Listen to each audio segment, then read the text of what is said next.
Perfect. Yeah, Mandalorians, bring me the child. I believe that it's nice to see you guys there, but it's a bit weird for the audience. But that's okay. Yeah, but you all look great. Wow. Wowie, zowie, you look great. Fantastic. The whole lot of you. Fantastic. Truly. Giancarlo, you have an incredible catalogue of work. It's incredible. I recently watched, for example, Malcolm X. We're not going to be talking too much about that, but I recently watched it like 3 weeks ago, and there you were. I believe you killed him. I sure did. You shot Malcolm X. I shot Malcolm X. And so it's amazing to watch actors with clearly such a passion for the craft that they are in it for the long game, longevity. You've been going in this game for a long, long time. And yeah. I love what I do. You know, my motto is if you love what you do, you never work a day in your life. Right. And so you have to choose something that you really love. And then you play at it. You know, why I love to come to Comic-Cons is because people are in wonder, enchantment, and joy. And they're playing in this world that excites them. So my big question for the audience is, what makes you happy? Sa question pour vous, c'est qu'est-ce qui vous enchante? What makes you happy? Qu'est-ce qui vous donne du plaisir? Parce que pour lui, être comédien, être un acteur, ça lui donne tellement de plaisir que pour lui, il travaille pas en fait. Pour lui, c'est du plaisir. So, when did you know that you wanted to become an actor? What was the moment? I did my first Broadway show at 8 years old. Oh, wow. And it was observing it was a musical. So I started in musicals. People don't know that. I sing and I dance. And it was observing Jack Cassidy, who's now passed away, and Shirley Jones on stage. And he was a great Irishman, an Irish singer. And he used to light up when he sang a song to the audience. And that was a moment for me that galvanized my feeling for live theater. Now you all know me from film and from television, but live theater is what I really do. And because it's like telling a story to an audience who can react and be on the journey with you. And so I was 8 years old and I knew this is what I wanted to do for the rest of my life. Ah, c'est awesome. Donc lui, il a commencé depuis qu'il avait 8 ans et il avait travaillé dans un théâtre, Broadway Theatre, donc à New York, et il avait travaillé avec Jack Cassidy, et c'est un grand acteur américain, et enfin non, irlandais, et tu sais, il chantait, il dansait, mais quand il voyait Jack Cassidy sur scène, il le voyait. What's the word I'm looking for? Pas grandir, mais c'est quoi le mot que je cherche? Exploser, quoi. C'était de la lumière. Il y a de la lumière qui sortait de lui, tu vois. Et le voir, c'est ça qui l'a enchanté de travailler comme ça. So yeah, welcome to Comic-Con. I really appreciate it. Most of us probably started knowing your work with Breaking Bad. That was probably one of the most iconic series of all time. But your portrayal of Gus Fring was fascinating, cold and terrible, and thanks to especially Better Call Saul, we also got way more context and backstory into his character, into his motivations. And well, I'd just love to hear a little bit about that. Well, you know, Breaking Bad was an experience in itself, one that I really loved, and I was sad to see it go, but I wasn't about to come back for Better Call Saul. I had, left the character behind. I thought there's nothing I can do to make it any better, and so then I asked questions. And if you're not asking questions about what you do, about what your dreams are, then you're not living your life fully. Because you have to ask yourself questions like, am I happy? Do I love what I do? But if you ask yourself those questions, then you have to also wait to be provided with an answer.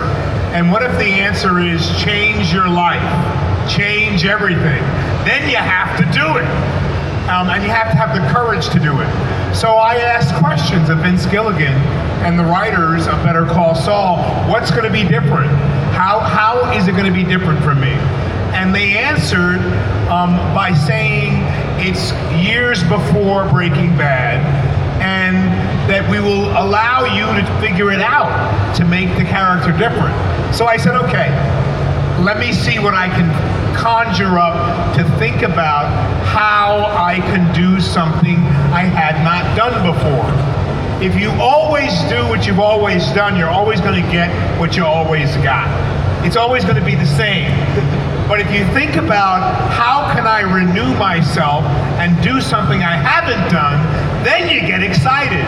So I thought to myself, I can create a different Gustavo by being not as secure, not as together, a little bit more nervous, a younger version of someone who will grow to be someone you already knew. And then there was a challenge, right? So if you're challenged in your life, then you want to meet the challenge, and it becomes exciting. It's not about winning or losing, it's about the journey. And so that becomes exciting to think about how you can renew your excitement for your lives, in your vocation, in what you do. So I feel like there's a couple of four-letter words, right? There's one called WORK, right? And there's one called PLAY. But both of those things, you make a choice. Are you going to WORK or are you going to PLAY? And if you PLAY, then you are LOVE, right? It's so simple. It's a simple little formula that I thought of. And when I'm not LOVEing it, then I'm not doing my job, because it should be exciting. And that's one of the reasons I come to Comic-Con, because to see all of you out there who have smiles on your faces, whether you're in cosplay or not, who are enjoying the energy of being in this world, means that you still have an imagination that propels you through your life. And that's a beautiful thing. Can I just ask, do all of you speak English? Do all of you understand English? Do I need to translate everything? Thank you. He's off the hook. He was so nervous. Your French is good though, but you're off the hook. Thanks, You're good. man. I just wanted to get that. If you need translation, raise your hand and he'll do it. Okay, yeah, that's good. How about that? That's beautiful. Thank you. Choices, choices, choices. I think a lot of times in my life, I don't allow myself to make a choice. Because how do we talk about things? We talk about they. If they won't let me. Do they let you? People ask me at my table, do they let you do this, or do they let you do that? And I look at them quizzically, because I used to think that way. Do I let me? Like, you have a choice. You have a choice to be happy. You have a choice to fulfill your destiny. You have a choice about what you do. You have a choice about your attitude. That's probably the most important choice you have. Because the challenges of the world, sometimes they won't allow things to happen until you're ready for them to happen. And the only way you're ready for them to happen is by making the choice that they're coming to you. And when you make that choice, the floodgates open and everything comes to you. Were you always this wise? Or did you discover this wisdom from playing all these characters, especially the more, if you like, bad guys? I feel blessed to have lived a full life, and my characters have allowed me to examine myself. So it wasn't until I started looking at my own disappointments and challenges and anger when I didn't get a part, and frustration when I didn't do it right, and blaming myself, and that is when I started to get wiser about things. And then I realized, if I don't speak up and share it, who am I? So I've had failures. I've been bankrupt twice in my life. I've failed at a lot of things.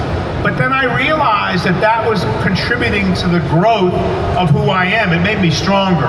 And believe me, I've come to the breaking point over and over and over again and went, what is so important? Why am I not having more fun? Because I'm too hard on myself. And some of us are too hard on ourselves.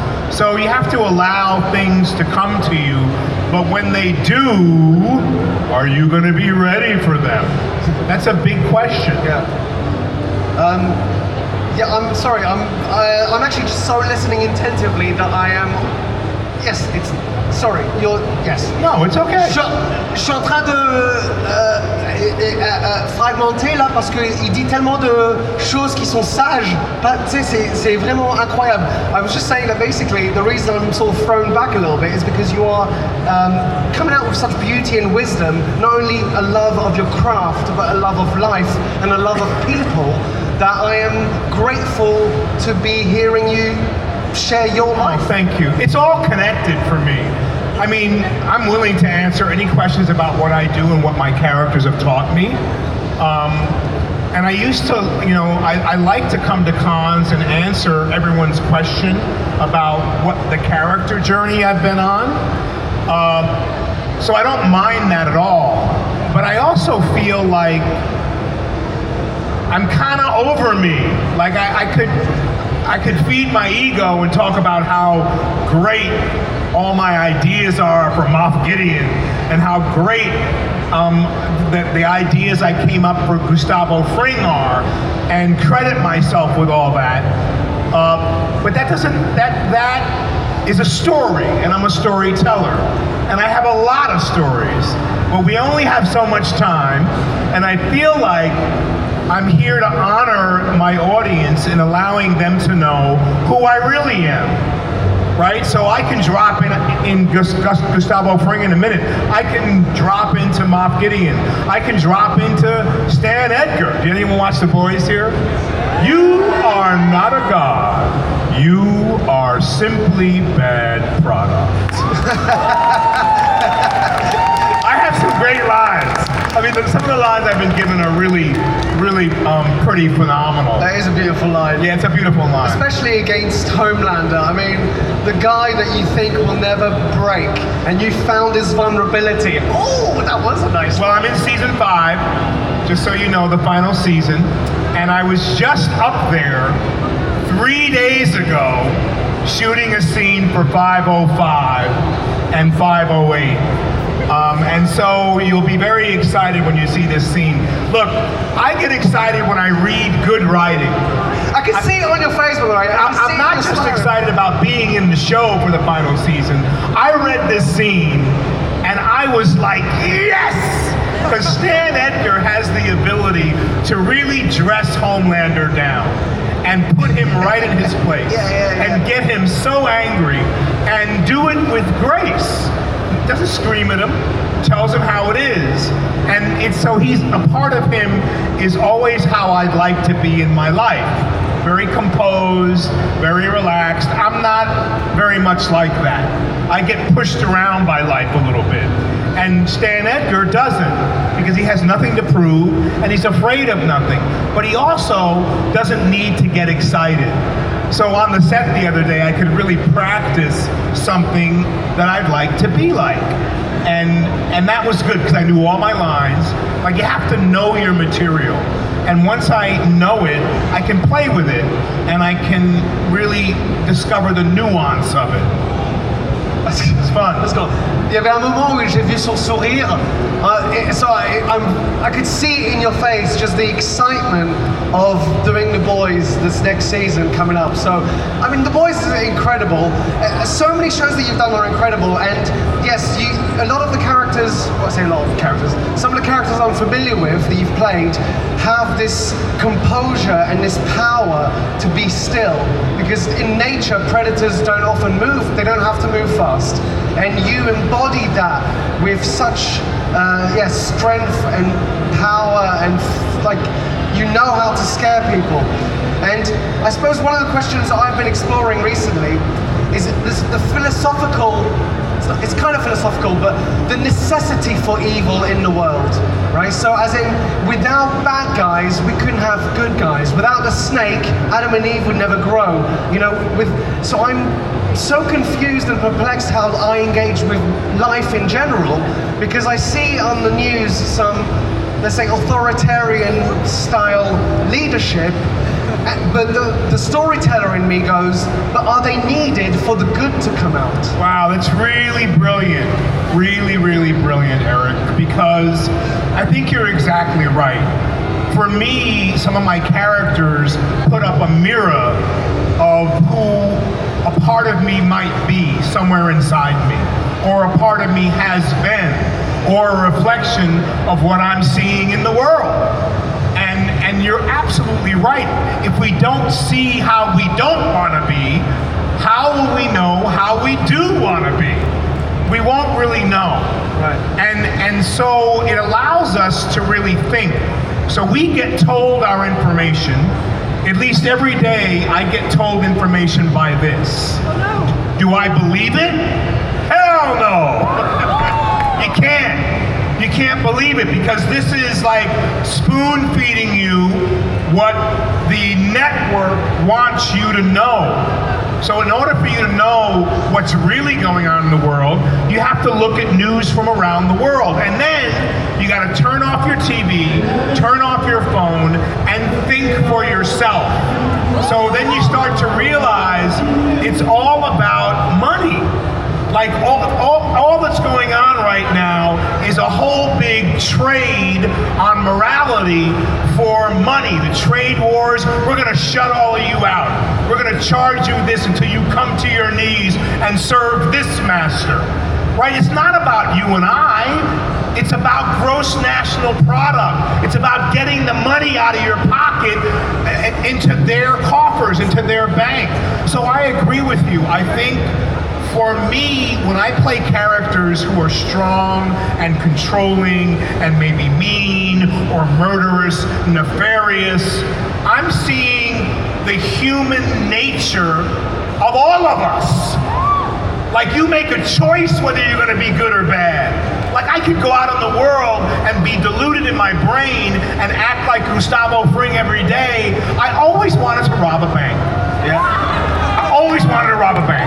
And I know I could do it. And I know I could get away with it. But, right, what keeps me from doing that? You haven't found a getaway driver yet. What? You haven't found a getaway driver. We'll go in together. I could drive on the right side and the left. I like that. You know what I'm saying? I could ride a motorcycle and drive away on one wheel. Okay, yeah, fair enough. Okay.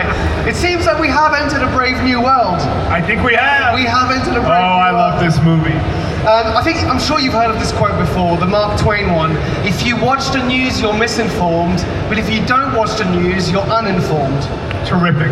Another terrific. It's not one of mine. I love Mark Twain. But that has always kind of blown my mind, because I lived for a period of time without accessing the news, and I felt abandoned in society, slightly healthier, but sort of like, what's going on out there? And so I have to find that balance of interacting with the world out there, with the bad guys, and yet...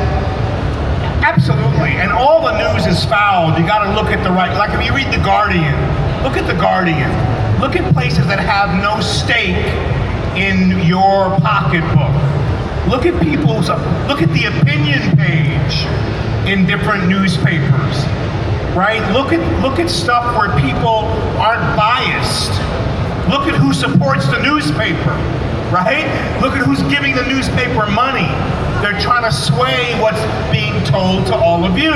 So there's certain places, The Onion in Chicago, The Guardian, certain news you can watch, and look, the truth is the truth and it doesn't lie. You can feel the truth, right? When you hear it, like, you can look at people and you can feel what's true and you know what's not true. So why do we walk away when we hear the truth and we really feel the truth, or we hear a lie? Why do we just go, oh yeah, okay, that's right? It's not right. You know it in the moment, you can feel it, it doesn't feel right. But yet, why don't you say, you're not telling me the truth? I can tell you're not telling me the truth. It's till we stand up for that in our own hearts and souls, and we call each other on it, that we won't get it right. You know what I mean? That's what it takes to get it right. But so look, I like this Brave New World movie, and why do I like it? Because I played a lot of villains who are manipulators. We're in a world where you're being manipulated. Don't you get it? Like they're manipulating you to think a certain way, to vote a certain way, to do it a certain way, right? And we're all like blind all of a sudden. So I like this Brave New World movie because this dude is straightforward. He takes out a gun, he loads it, he's gonna shoot you. That's pretty simple, right? Keep it simple. Pretty simple. Sometimes for the chaos, you need a little bit of simplicity. He's working for money. You know, he just wants to kill a guy. It's a pretty simple, look, our world is reflected through mythology. And the mythology of what we read allows us to know that we're in a time right now where we're really challenged to be able to make up our own minds. If I allow all of you to be individuals, then I'm not running the show. If I train you to be robots, then I can run the show, because then you're gonna work for me. Don't let that happen. Who's got questions? Yes. On you go. Hello, sir. I would like to know this. If you could travel in time, meet your 15-year-old self, and tell yourself one and only thing, what would it be? Good question. That's a good question. Really great question. First of all, I gotta envision that 15-year-old self of mine. I can tell myself one thing, one long sentence. Be true to yourself, love yourself, and make good on your dreams now. Don't wait to be great. Don't wait. What are you waiting for? Like, we're in the present moment. And to me, I waited a long time to find myself. I always waited. I was hoping for good tomorrow, not today. I didn't know how to ask myself the questions that would allow me to grow and be courageous enough to know that I had something inside me to share. So don't wait to be great. But I suppose I would counter that patience isn't inaction. What do you think about that? Because I agree with you, but I think I lived so much in rushing towards my dream that I then went in the wrong direction. I love that. Patience is not inaction. Like, something will change, it'll get better, it'll be better tomorrow. All of those things are putting off what you can claim for yourself today. And so I'd absolutely agree with you. I'm a very impatient person, but that's just my nature. So when I realized that, I went, okay, you have to be patient with yourself and others, but you also have to set goals. And when I started to set goals for my life, then I realized things got better. I wasn't racing to try to get to them. I started to do what I think is necessary, and that is to cultivate. You gotta water the garden, right? For the flowers to grow. And they're not gonna grow overnight. It will take some time for them, the seeds to germinate, them to take root. All those things take a few days, a few weeks. But the mindfulness with which you cultivate that garden will reflect the love that the plant feels when it grows up, and it'll grow strong. Reap what you sow. Reap what you sow. There you go. Il y a des autres questions, mademoiselle? So, hi. Hi. Hearing you talk about music and theater earlier at the start, I just want to bring up all the questions about movies and series. I want to find out what song speaks to you the most. I did this musical called The Me Nobody Knows many years ago. And it was a song called Dream Babies. Dream Babies! children of night, what do you dream? Is anything wrong? Is anything right? What do you dream, babies, tonight? It's a beautiful song. Where do you go in your dreams? I mean, the lyrics are like a poem. I believe in dreams. I believe we have the ability to dream a big dream for ourselves and for the world. It's the courage that we need to make it all happen. Thank you. Before we move on to another question, let's talk a little bit about Star Wars. How well versed with the universe were you before you engaged in work with it? I was well versed enough for me to play the part. Yeah. I love the early Star Wars films because they encompassed mythology that I could relate to. When they became larger tentpole movies, they lost me a little bit. And when Jon Favreau took over again, he brought the mythological elements of good and evil back to the franchise. And I was moved by that. I was moved by, look, sometimes to get where we're going, you have to do what you don't want to do, right? So to have a discipline in your life that allows you to cultivate what you want to do, that's discipline. You've got to do something to get something. So this Mandalorian guy, he didn't want to be, saddle with this Grogu, this Baby Yoda. Like he sort of doesn't want to do that job, but that's the job he's been given, right? You know what I mean? He's like, and so I relate that to our human nature. Like to do something that we're not accustomed to. Look, life is kind of awkward and we can be very uncomfortable.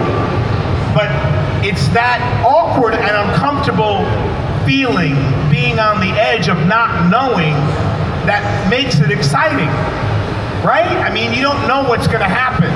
We're human beings and we wanna feel safe, supported. But the world is constantly moving, right? Like we're moving right now, right? And that doesn't feel, if we were moving faster, or if you're really sensitive, you feel how the earth is moving. You can feel it. And that's a little uncomfortable, like being on a roller coaster. But that's life. Life is not comfortable. So when you get in the place where you can understand that everything is impermanent, that nothing lasts forever, and you get used to that journey and how you can be in balance with it, then you're more comfortable. But nothing stays the same, ever, even though you think it does. So that becomes an uncomfortable part of how we exist in this ever-changing world, because you can't control anything. Nothing. The only thing you control is your own attitude.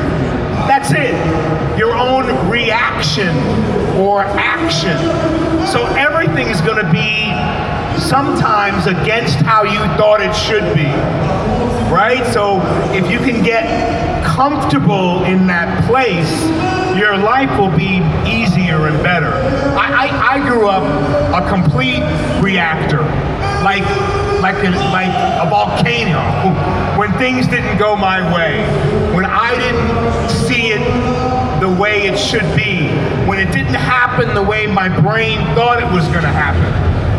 And I realized that's not serving me.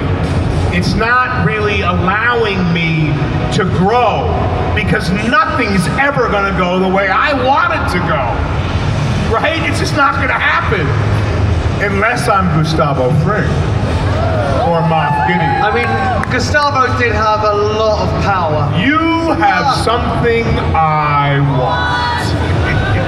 I mean, so, for me, I'm learning a lot of lessons by living, and it's having me be more compassionate, more loving, more understanding, and less judgmental. Nice. J'arrive, t'es fort toi. questions. Venez, venez.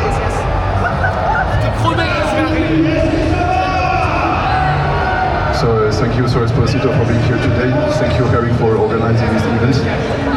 I wanted to question, sorry, you might have been asked this several times, but would you have an advice for someone who wants to begin in voice acting, who has no experience in a theater or a podcast or anything to stuff related like this? Did you ask me a question about Maxine? Would you have an advice for people who want to start in voice acting, but who has no experience, no theater, no podcasting? So he's asking, what kind of advice do you have for someone that wants to get into voice acting? For example, you did the Harley Quinn series, right? So and that's just one example of many where you've done voice acting, and therefore he'd like to know what kind of advice do you have? Yeah, I love voice acting because it allows my imagination to soar. Most of what I do is on film, and I have to use my body and my face and my voice. Being on the mic for voice acting, I've got to use my imagination.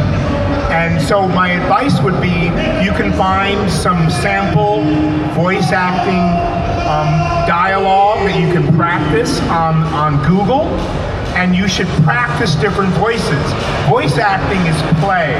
It's the best kind of play. I go in the studio almost every month for something, and I have The Cat in the Hat coming out in about 6 or 7 months, which will be so much fun because I love Dr. Seuss, and I'm playing Hoogaboom, the executive at the company in Cat in the Hat. But my suggestion would be to practice, find a voice for some copy, and practice it and record yourself. Because just like, I don't, like when I see myself on the screen, I go, ooh, you know? It's the same thing when you hear yourself. So when you record yourself on your phone, listen to it, and then refine it and make it better. And then find a voiceover agent. You know, you send the tape to them and someone will pick you up. To me, it's the best kind of work because my imagination grows, because I have to make all these sounds for movement and for action and all the sounds in between the words. And it's fun. Tu peux me voir après, je traduirai tout. Okay? Yes, yes, yes. Hello. Hello, my name is Leo. First off, I wanted to say welcome back in France. I remember I saw you last year at the Cannes Film Festival for Megalopolis. And I have 2 questions. So A, how did it feel for you to play in movies like Do the Right Film from Spike Lee and Okja from Bong Joon-ho? And B, if James Gunn offered you the opportunity to play a character in the DCU like Martian Manhunter, do you think you will be interested? Because I think you will be a good choice. Plus, he's a good guy, so it will be kind of refreshing to see you playing a good guy for once. You want me to play a good guy? Yeah, if you want. I could do that. But your initial question was about Do the Right Thing, was that right? No, the initial question was, the Spike Lee film. Yeah, I love Do the Right Thing. But I think you were asking me how do I go from that character to playing a different kind of character. Was that? So how do you feel for you to play in auteur movies like from director like Spike Lee and Bong Joon-ho? How do it feel for you to play in this kind of cinema? I think it's amazing that you have such a diverse filmography. You work with many talented auteurs, and I think it's amazing. Basically, how does it feel to work with such a collaboration of different amazing directors such as Spike Lee, for example? I love working with directors because you can't act alone. You have to have a good acting partner, and you have to have someone who's outside of what you're doing as eyes to see and say, maybe try this, maybe try this. We don't live our lives alone. Like, you know, there's nothing that you do in life is on your own, whether you know it or not. We're helping each other grow by being honest. that's why when we live in a world that becomes less honest and the truth is not being shared, it changes who we are. So to have a director go, I don't like that so much, let's try this, is a good suggestion. So Spike is he's a dear friend. I think he's a great director. He's very much like a coach on a team, because all the actors form a team. There are other directors who direct differently, and sometimes I don't like how they direct. But again, why are you here? Why am I here as an actor? I'm here to honor the writer's words. I'm a channel for emotion. I'm a channel to create a character. I'm not the director when I'm acting. So I need someone to actually guide me, just like you need guides in your life. Beautiful. Il y avait une question là quelque part? Ah, yes. First of all, hi. So you've been wearing a lot of costumes and you've been going through a lot of hair changes, maybe a little mustache here and there. So I wanted to ask, through all the characters you played, what was your favorite costume? When you looked yourself in the mirror, you were like, damn, I look really good right now. I'm going to show you something. Okay. Because you're special. That's yesterday. Right? Because you mentioned, so That's awesome. I love the beard. That's so good. So what I do is I change myself, and sometimes I go for a part, and I'm doing a movie now in Atlanta. Okay. And I'm playing an imam in the Muslim religion. And I knew I was going there, and before I closed the contract, I called the beard maker. Because I realized, wait a minute, most imams I know have full beards. And I found a photo of myself during COVID, which I had grown a beard. And I said, I need something to base this on. And so my favorite, most recent character has been Moff Gideon, man. I mean, I grew that mustache. So when I was in my 20s, I always had a mustache like that because I thought it looked really cool. And my father is Italian from Naples, and he had this little hatchet razor, and he had this little thin mustache. And so when I grew into my 20s, I wanted to look like him. So I started to do my mustache, and I haven't carried a mustache in years until Moff Gideon. And I want to have a mustache, and I want to have a cape. But in the Spike Lee years, Spike would always be hounding me. Giancarlo, what you gonna do with your hair? I did 5 movies with him. What you gonna do with your hair? What are you gonna do with your hair? I said, I don't know, it'll come to me. Again, inspiration is really important when you ask for inspiration. And so the Do the Right Thing haircut was a complete inspiration that came to me 3 days before we started shooting.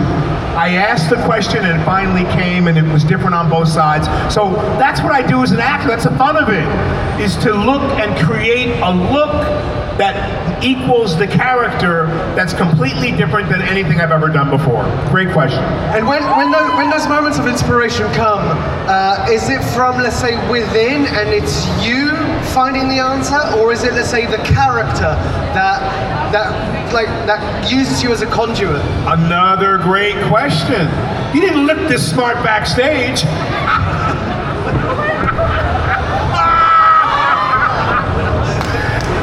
Great freaking question. All afternoon. It's the character. Yeah. Because I ask for an inspiration that's beyond me. So, all right, so if I thought it up, it's my ego. If it comes to my heart, it's my soul. And so it's like with I do plays, and and when I get any kind of material, I read it, and you know what? I don't put my voice to it. I whisper. I read it in my head, and then I start with a whisper to be able to find. That's what I did with Gustavo Fring. Gustavo was a whisperer that I put no voice to until 2 weeks before shooting, because I wanted to be inspired by what was written, and I wanted Gus to find himself inside me. Conduit. Plus de questions, mademoiselle? Yes, yes, 2 questions là. Ciao Giancarlo, come stai? Ciao. State?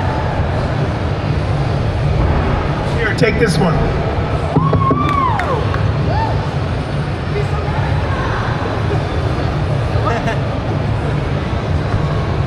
Hello, hello. What is going on?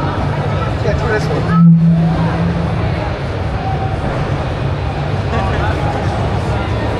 T'es trop proche du truc, je crois. C'était quoi?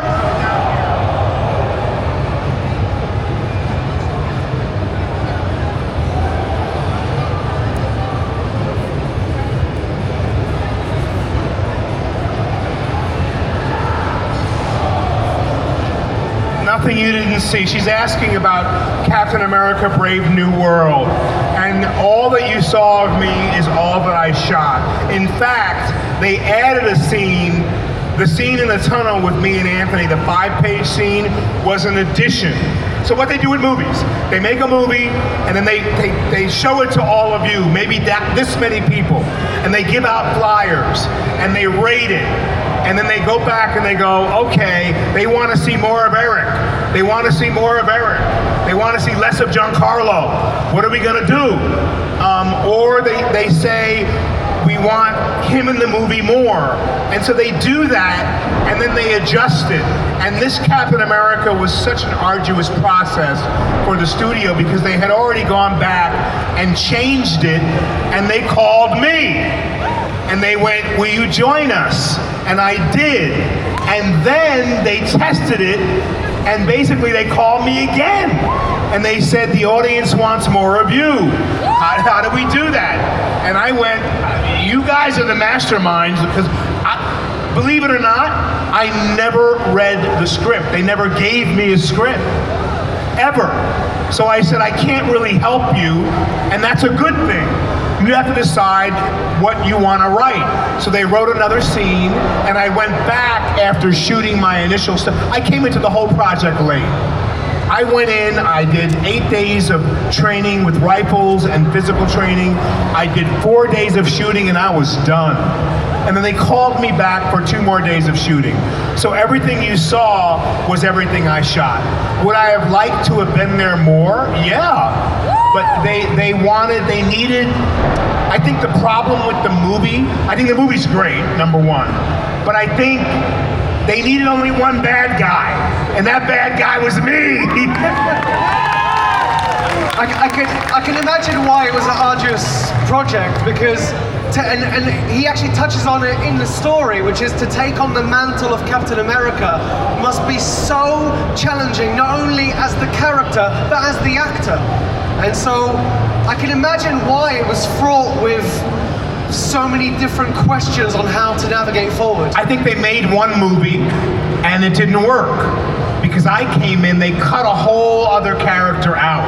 Wow. And I took that character's place. Okay. But they still had remnants. I mean, I think Tim Blake Nelson is wonderful. They had too many characters to serve. And although I think the movie worked, I think simpler is always better. But I love what they did. I wanted to be able to help them more. You know what I mean? Because obviously when you saw me and Anthony on screen, there was a chemistry there. Like, and they saw it too. Like, I love Anthony Mackie. And we just clicked together, even though we were on opposite sides. So that's why all the old movies in Hollywood, when they had 2 actors or a male actor and a female actor, and you could feel the chemistry, that's what they mean by that. Like, they want to keep going because you feel it as an audience. So hopefully they'll ask me back and I'll do more. Bonjour.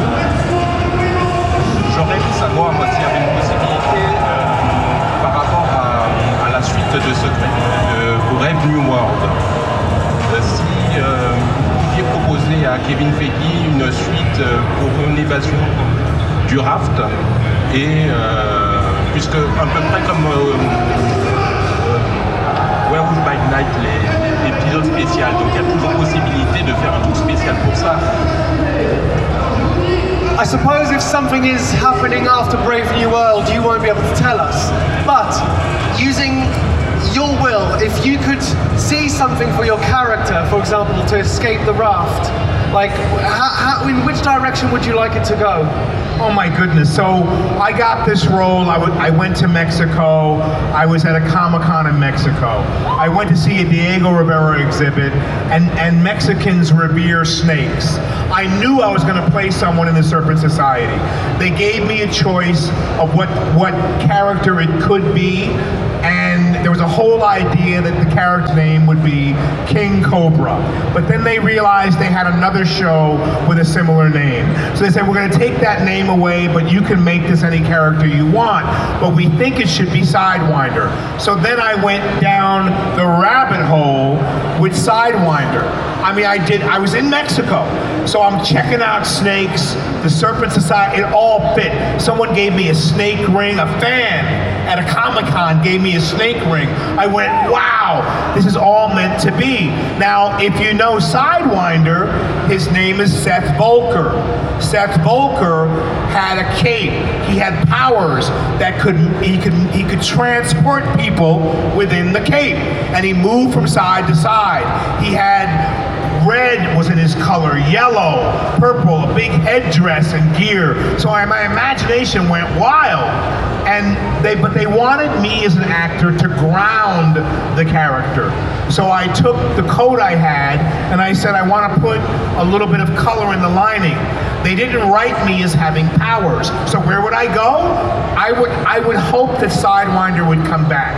He'd be an expert mercenary who not only had the ability to use weapons, but he'd also have a little bit of a power that you haven't seen, which would be great to me, that he could have a transportation method that would be really wonderful.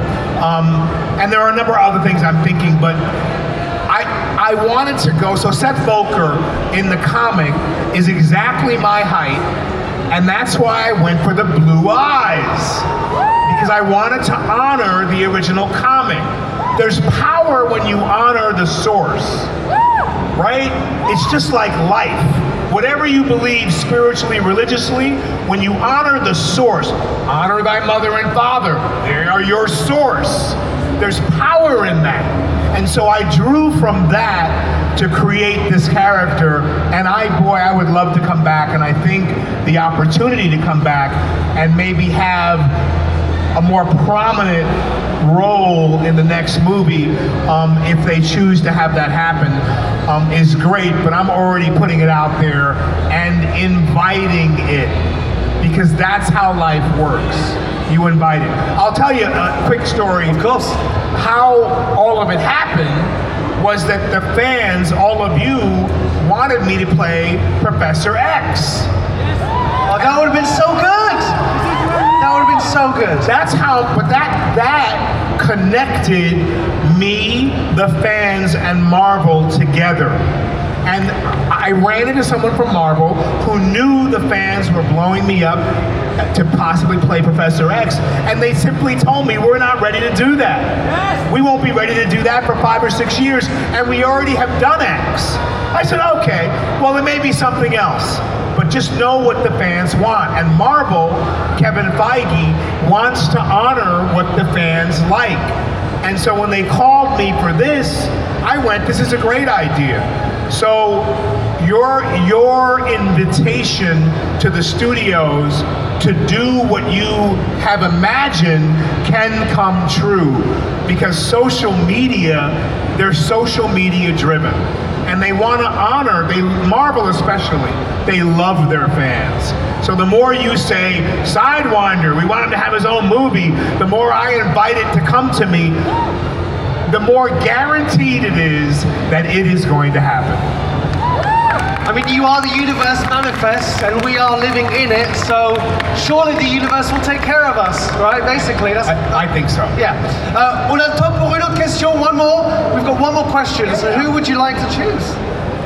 Oh my goodness. This gentleman right there. Hello, thanks. You're welcome. First of all, I can't tell my question in English, but I ask you in French. La question en fait... non, mais c'est... Il y a beaucoup de mots compliqués que je ne connais pas en anglais en fait. Je voudrais savoir comment vous faites quand vous êtes dans vos tournages, qu'il y a des scènes où on fait plusieurs fois, comment vous faites pour rester concentré sur la même émotion, que ce soit la frustration, la haine, la peur, sans vous disperser et vous dire ah bah ça fait 3 heures on est dessus et je commence à l'oublier, je commence à être dispersé, et rester cohérent avec toute l'équipe en fait, que ce soit avec les réalisateurs et les sous-tracteurs. Voilà comment vous faites pour rester concentré en fait pendant plusieurs heures sur la même émotion et sur ouais voilà sur les mêmes émotions en fait, sans vous disperser. Merci.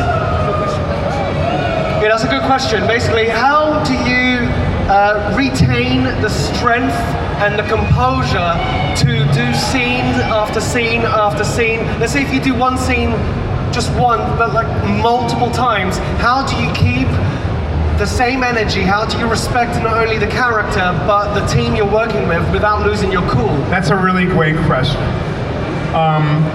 And so if you notice, even though I don't speak fluent French, I listen to the question. That takes focus. There's a lot of noise in here. There's a vibration and a reverberation from the mic. There's whoever the hell is over there I want to go strangle, right? So it takes one pointed focus and intention. So when I'm working, I'll do the scene and my brain is in the scene, but I know when I've missed a line, when I've reversed something. I know when I haven't heard my scene partner, when I'm just looking at them, but I haven't heard what they're saying. So acting is also reacting. It's listening, to be present. This is a real analogy for our lives. To be present means I'm not here, even though this is in my hand, and it shouldn't be. To be present is to be right here, not checking everybody out, not with my attention on who's looking at me move my mouth right now. It's looking directly into your eyes to see if I'm answering your question. I could ask you, am I answering your question? But I can also see if I am or I'm not. Because I can see if I'm going off on a tangent or if I'm in my ego space. So it's being, intention in life is everything. So how do I keep my energy? As soon as I finish the scene, I'm running the lines in my head. I'm seeing myself make the motions. I walk into a room as an actor and I look at everything first. I don't just start the scene. I look to see where the chair is, who I'm working with, what's happening, what the movement is, so I know how to shut all of that out and be right here. Because this is where it's happening, right? And so it's concentration. And it's something that I think it's a lost art. When the scene breaks, I don't run to my phone. I don't start talking about what did you have for lunch. I'm a very different actor. I go stand quietly and feel the energy of the room. And then someone comes to talk to me, and this may be really horrible. I ignore them. I'm waiting to do the scene again. So you have to stay in it. It's like life. You gotta stay in it. That simple. If you're not willing to stay in it, you're not willing to reap the rewards of the juice of staying in it. It's like I meditate every day, right? I gotta stay in it. My mind is racing. I gotta stay in it. I gotta pull myself back from my thoughts so I can calm and shut off the computer in my mind. How do you pray? Oh God, give thanks for this food. No, right? To pray, you gotta stay in it. You gotta be in gratitude. You gotta say, I'm thankful. My day today is great. You gotta do it over and over and over and over again. until you know that the universe feels that you are in gratitude, that you really care that you've been brought to this point, that it really means something to you. That gratitude is stuff, it's a ripple, it's a wave, it's like raindrops, it's a storm, it's a hurricane, it's a tsunami. It takes over your life. And then the universe knows they're gonna give you, the universe will give you everything. You just have to stay in it. Je suis tellement reconnaissant que je dois pas traduire. Your energy is fire. It was incredible. Ladies and gentlemen, mesdames et messieurs, Giancarlo Esposito! We love you, Paris! We love you! Thank you! Can we have a photo? Yeah!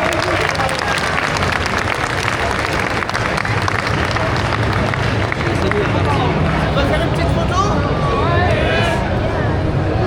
Si vous voulez me voir, j'ai 1 heure. We're gonna do a, yeah, you know it. Hold on. All right, come on.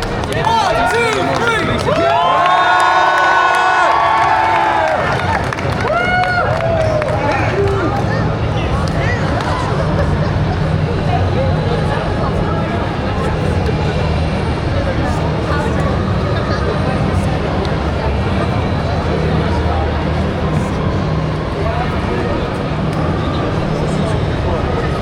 Really love you. Thank you for coming out for me. Love, love, love, love, love.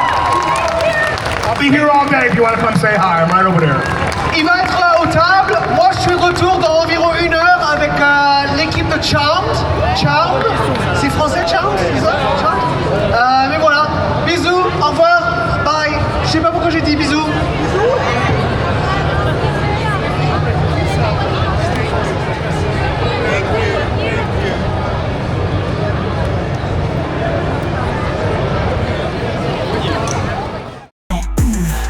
Du ring qui brave le destin. Pas fort, pas agile, un héros incertain. Dans l'arène, un bouffon mais cœur vaillant n'y pousse pas pour ses rêves sous les projecteurs flamboyants.